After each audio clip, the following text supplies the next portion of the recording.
Assalamualaikum dan salam sejahtera kepada semua followers. Hari ini Dr. Super Pokpet ingin bercerita tentang bagaimana nak membezakan punca-punca kepada pesakit-pesakit yang mengalami gejala ruam, ya. Kadang-kadang ada demam, kadang-kadang tak ada demam. So ada pelbagai jenis ruam yang kita perlu ketahui, dan setiap ruam itu bukan disebabkan oleh campak, kerana banyak yang berlaku ibu bapa bila dia datang bawa baby, dia mesti cerita, okey, anak saya demam, ruam, adakah ini campak doktor? Dan tidak boleh nak membezakan antara campak dengan chicken pox. Di sinilah sebenarnya yang membuatkan doktor nak buat video ni. Okey?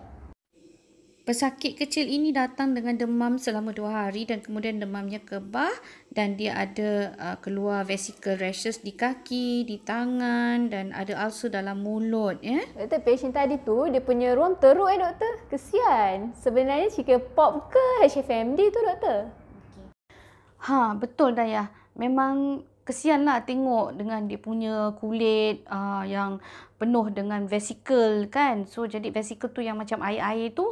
So itu memang saya bagi diagnosis hand foot mouth disease lah, bukannya chicken pox. Sebab pesakit ni tadi dia demam hanya 2 hari je. Lepas tu bila demam dia dah baik, rashes dia baru keluar.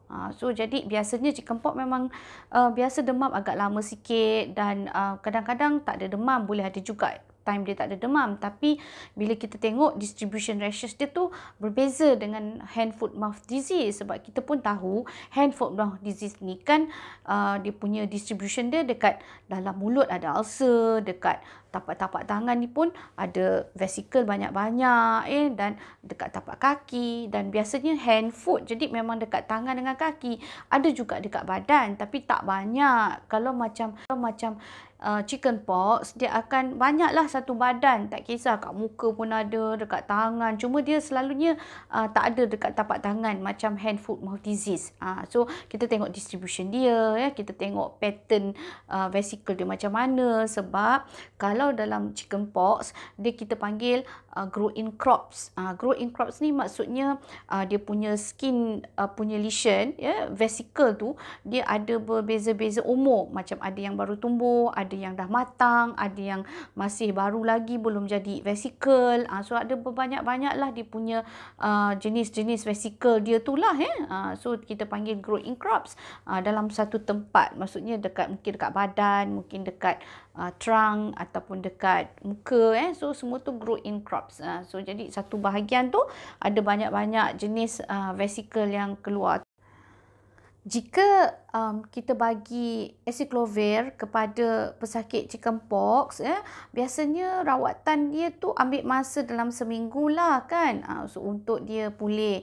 Tapi ramai orang tersalah faham dengan ubat chicken pox ni, sebab mereka ingat kalau kita bagi ubat untuk lawan virus ni, nanti dia tak akan develop antibody semula. Jadi ada yang berpendapat bahawasanya kita tak perlu bagi antivirus ni, tunggu je badan dia lawan sendiri, sebab nanti dia akan kita panggil long lasting antibody, dan akan mengelakkan daripada jangkitan bila dia dah besar nanti, ya. Tapi kalau sebenarnya mitos ini sangat salah sebenarnya, ya. Sebenarnya kalau body kita ni telah ada dijangkiti kuman, secara tak langsung memang dia akan menghasilkan antibody. Sama ada kita bunuh, ya, kuman tu dengan antivirus atau antibiotik, tetap badan kita akan menghasilkan antibody untuk melawan kuman-kuman yang datang menyerang. Tapi kuman yang seperti chicken pox ini memanglah kita kata akan mati, ya, dan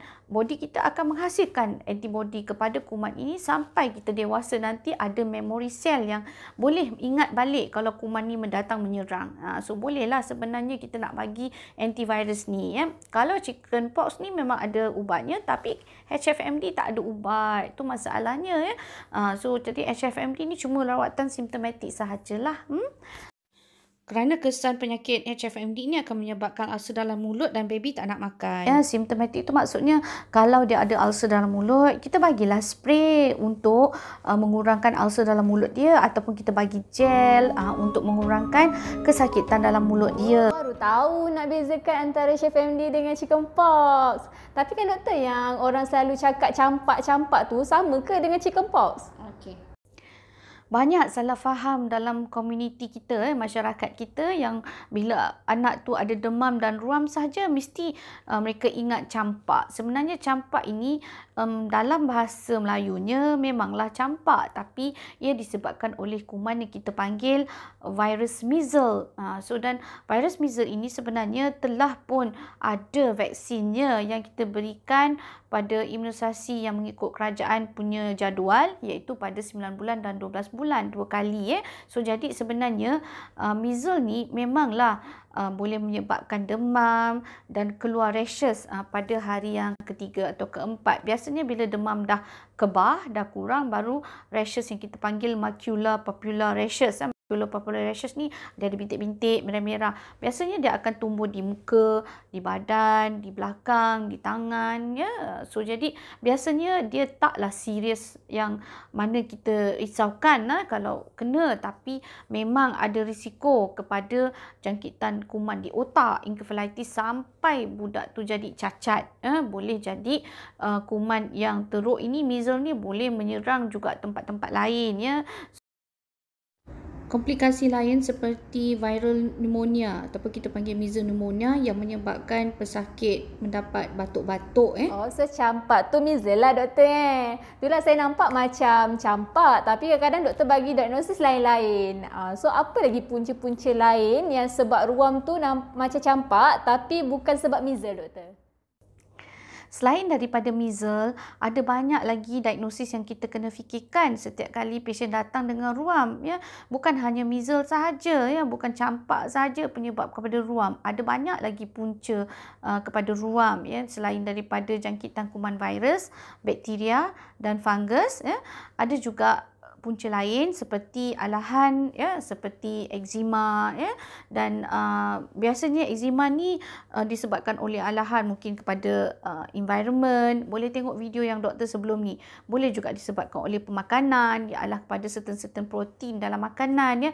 Dan kalau alahan kepada ubat pun boleh jadi juga, macam alahan kepada antibiotik, ya, alahan kepada ubat-ubat, certain ubat lah, dan kita tak tahu sebenarnya kita alah kepada ubat tu sehingga kita terdedah kepada ubat itu, barulah badan kita ada bagi reaksi, barulah kita tahu, oh, budak ni ada reaksi kepada certain ubat dan kita tahu ubat ni dah tak boleh bagi pada dia. So akan menyebabkan ruam juga, Dan ada juga kategori kita panggil autoimmune disease, ataupun kita boleh sebutlah macam autoantibody. Maksudnya antibody ni patutnya serang kuman kan, tapi sebenarnya antibody ni pun boleh jadi jahat juga. Dia boleh serang balik tubuh kita yang Kawasaki adalah salah satu daripada penyakit autoimmune disease yang melibatkan keradangan kepada salur darah kecil, ya, dan selalunya pesakit akan demam lebih daripada 5 hari dan ada mungkin bengkak di kelenjar, di leher, bengkak kaki,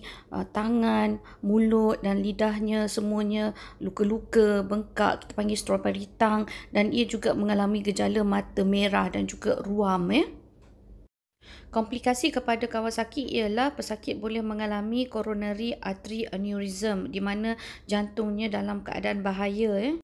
Rawatan kepada Kawasaki ialah memberikannya IV immunoglobulin, iaitu antibody melalui injection.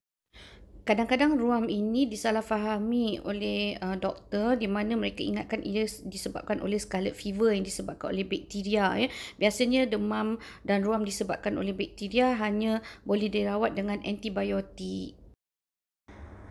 Kalau kita dapat penyakit kita panggil fungal infection, dia boleh berlaku, anak boleh mendapat fungus ini di dalam mulut, boleh dapat di nappy area atau tempat pampasnya, ataupun biasanya kalau di kulit-kulit, dia akan selalu di tempat-tempat yang agak terlindung dan sangat berpeluh ataupun wet area ataupun di celah-celah ataupun di badan pun boleh boleh jadi rashes itu putih ataupun jadi merah dan selalunya dia akan jadi bulat aja macam tu, kita panggil well demarcated lesion. So jadi biasanya kenalah pergi tengok doktor untuk pastikan betul ke ini fungus. So, kepada ibu bapa kat luar sana, pesanan saya apabila anak mengalami ruam, sama ada demam atau tidak, jangan cepat buat conclusion, oh ini disebabkan oleh campak. Pergi jumpa doktor pakar, bawa anak buat pemeriksaan lanjut untuk pastikan apa diagnosis yang sebenar. So, ada juga kuman yang tak begitu berbahaya. Kadang-kadang dia demam 1-2 hari dan kemudian rashes keluar sikit-sikit je. Dalam 2-3 hari dia baik sendiri. So, jadi kadang-kadang ada benda yang tak perlu risau, tapi ada benda juga yang perlu kita risaukan. Ada rawatan dia. So, tapi kadang-kadang ada juga rashes yang kita cuma bagi calamine lotion sahaja. So, jadi yang macam virus tu kan kita bagi virus, biasalah kita bagi symptomatic relief. Kalau macam gatal, kita bagilah ubat tahan gatal. Macam tu je. Tapi ada juga virus yang bahaya macam denggi. So, takut juga kalau tiba-tiba dia demam, tiba-tiba ada keluar bintik-bintik-bintik dan budak tu lembik, lemah, tak bermaya. Cepat-cepatlah kalau mungkin dia ada denggi ke kan. Denggi pun boleh menyebabkan ruam juga dan kita perlu test.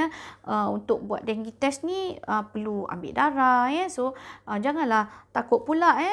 So, kalau ambil darah ni tak banyak pun, sedikit je dan biasanya kuman denggi ni akan ada rashes yang lebih kurang macam measles, tapi kita tahu yang denggi punya demam akan berterusan.